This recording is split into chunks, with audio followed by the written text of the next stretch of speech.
Right, this is my Avengers Endgame review.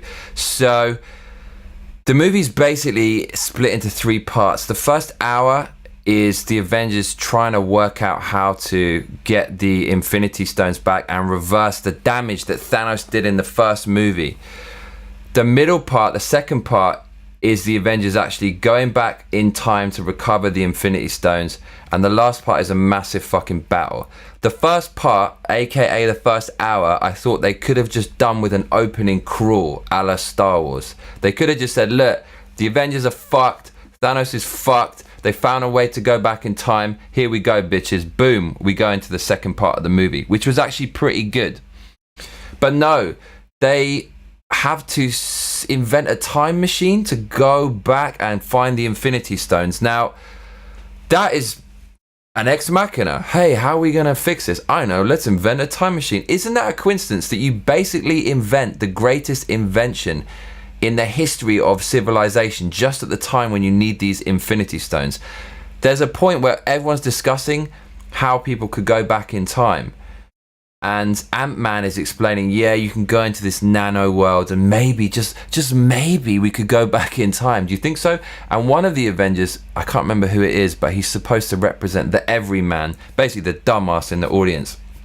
When he goes, are you telling me you're saying that we need to get a time machine? And Ant-Man goes, yeah.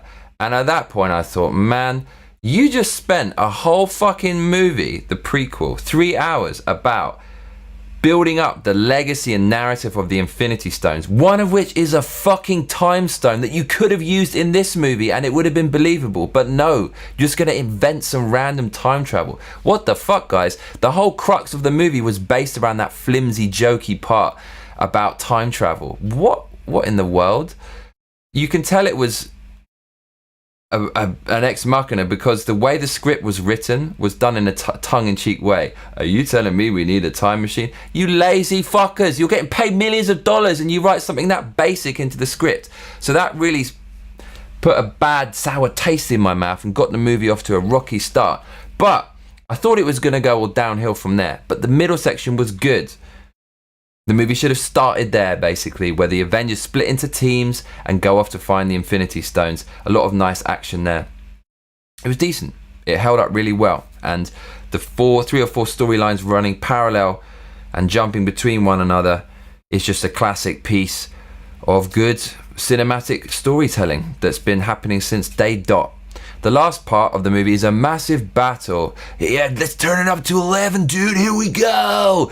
Okay, yeah, Hollywood, nice one. So just as many bad guys as possible, fucking aliens and shit, like screaming, people flying around with kind of yeah, half-baked. I mean, it was, the CGI was all right. On Hulk was the star of the show. He is the Gollum of this generation. But other than Hulk, the CGI is kind of like, yeah, it is what it is. Doesn't look believable. Looks like a garish cartoon, and that's what the end of the movie was. Just like Dark Knight trilogy, the Christopher Nolan Batman trilogy, the last movie, it's a massive battle, mate, like a war. Just like Lord of the Rings, the original kind of thematic structure where you have the huge battle at the end. They just borrowed from that and shoehorned it into the movie, and yeah, it was like, meh, you're gonna have a massive battle, whoop-de-fucking-do.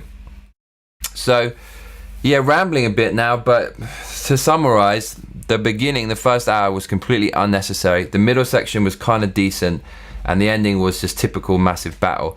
The other thing I didn't like about this movie, which ruined it for me, is the wokeness. So you've got Captain Marvel, who, the way she communicates, the way it's directed, she's so snide and snarky, like your typical feminist who just doesn't need to earn anything, gets given everything by default because of their gender, and goes around being a bit of a bitch. That's honestly how I felt. She also cut her hair short, and my girlfriend said, why is she like turning into a lesbian? And I said, darling, you know, she needs a butch haircut so that all the angry, noisy minority woke feminists on Twitter can have their way. That's what they've been asking for. Those people have been pressuring big companies like Disney, Marvel, and video game companies as well to make females less sexualized and less feminine, and just basically turn them into men. And that's what Captain Marvel is in this movie. The other woke bit, during the big battle, all the women get together for a big, girl power Spice Girls moment where they all pose for the camera and go into battle. Really? If I was a woman, I'd be thinking, man, the people who made this movie think I'm a fucking retard. They think that I can't do anything by myself and I need a helping hand. Maybe I should vote for a left-wing president that's going to help me amidst this evil patriarchy that's holding me down. That was the motivation for that scene, and that was shit. Fuck, the camera angles changed. I had to edit out the last part of the review. I basically went on this massive rant about how Captain America gave his shield to that fucking flying guy, even though the flying guy did nothing in the movie. I thought it was the movie's attempt to be woke by handing it to a minority or something, but it turns out in the comics Captain America hands his shield over to that guy anyways, even though in the film it's a bit weird because he basically does nothing to deserve the shield. I thought the shield should have been given to someone else like Hulk, who showed he could handle the responsibility of all 5 Infinity Stones and not try to take over the world and get corrupted, and he basically tried to sacrifice himself to use the Infinity Stones, as did Scarlett Johansson. She tried to sacrifice herself for the cause. She could have been the new Captain America, sorry. But yeah, overall, the film just descended into the typical video game or movie trope whereby it's a massive battle and there's a big boss, like an end of level guardian, a big fat meanie called Thanos, and he's got a massive sword and he's trying to hit you, and then all the superheroes get together and try to bash the big guy and kill him. Wicked. That's what it descends into. So overall, give it 5 out of 10. It's quite a forgettable film. What will really stay with you from this movie? Well, the animated Hulk looked good. He's the Gollum of this generation, as I said. That was kind of entertaining. Spider-Man, Tom Holland always smashes it. Great actor.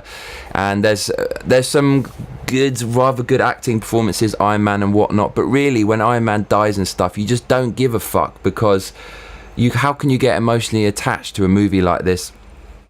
Really, it's just a big Hollywood cash cow, big cold machine, money creating juggernaut that doesn't have a lot of soul whatsoever. If you made it this far without being triggered, please like and subscribe. I'm Johnny Massacre, and I shall see you on the next review/rant.